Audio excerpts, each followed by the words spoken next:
आपको बताते हैं कि जो जीएसटी के दाम कम किए गए हैं, जो दर कम की गई है, उससे हमारे देश में पहले दिन ही क्या फर्क पड़ा। भारत को डेड इकोनॉमी बताने वाले लोगों के चेहरे आज बिल्कुल उतरे हुए हैं।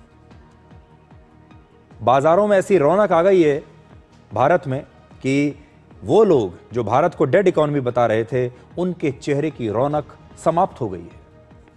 22 सितंबर से जीएसटी की घटी हुई दरें लागू हो गई और एक ही दिन में 50,000 से ज्यादा गाड़ियां हमारे देश में बिक गई। यह अपने आप में एक रिकॉर्ड है।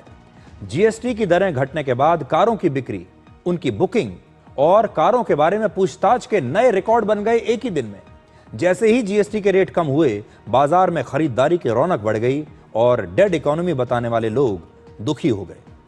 22 सितंबर को ही देश की सबसे बड़ी कार कंपनी मारुति सुजुकी ने 25,000 कारें बेच दी एक ही दिन में। मारुति सुजुकी का कहना है कि पिछले 35 वर्षों में पहली बार एक दिन में उन्होंने सबसे ज्यादा गाड़ियां बेची हैं। 22 सितंबर को ही टाटा मोटर्स ने 10,000 गाड़ियां बेच दी। hyundai ने 11,000 गाड़ियां बेच दी। hyundai ने तो रिकॉर्ड बनाया है 5 वर्षों में पहली बार एक दिन में इतनी गाड़ियां बेचकर। कार कंपनियों के पास पूछताछ के लिए भी अब भारी संख्या में फोन आ रहे हैं।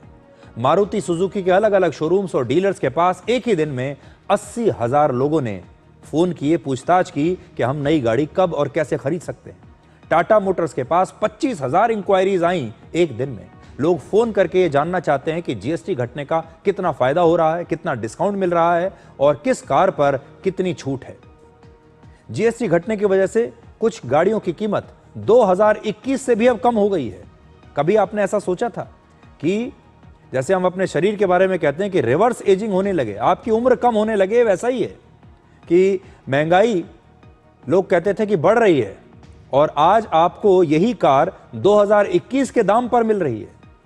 उदाहरण के लिए ये जो गाड़ी है MG एस्टर, इसकी कीमत 2021 में 9,75,000 थी और आज इसकी कीमत 9,65,000 है, 2021 से भी कम। इसी तरह मारुति की बलिनो गाड़ी की कीमत 2021 में 6,03,000 थी, आज इसकी कीमत 5,99,000 है।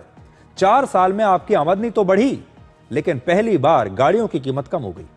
जीएसटी घटने के पहले दिन का रिपोर्ट कार्ड यह बता रहा है कि आज हमारे देश में लाखों लोग जो अब तक गाड़ियां खरीद नहीं पा रहे थे, सिर्फ गाड़ी खरीदने का सपना देखते थे, आज उनकी जेब में नई गाड़ी की चाबी है। जीएसटी घटने से अब देश के लाखों लोगों का कार और बाइक खरीदने का सपना पूरा होगा।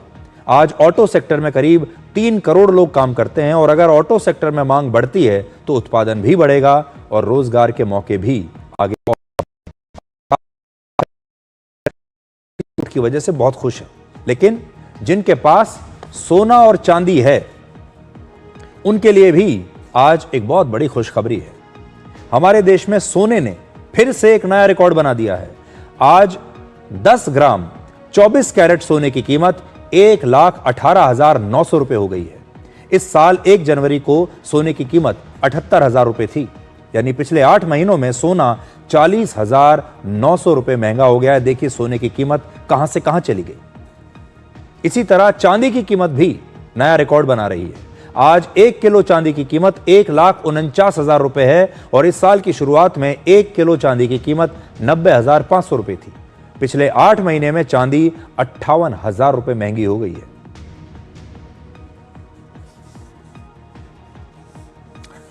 अब एक छोटा सा ब्रेक हम ले रहे हैं और ब्रेक के बाद आपको राष्ट्रकवि रामधारी सिंह दिनकर के बारे में बताएंगे, क्योंकि आज उनका जन्मदिन है। ब्रेक के बाद आपको दिखाएंगे कि कैसे दिनकर पूरे राष्ट्र को प्रेरित करके राष्ट्रकवि बने।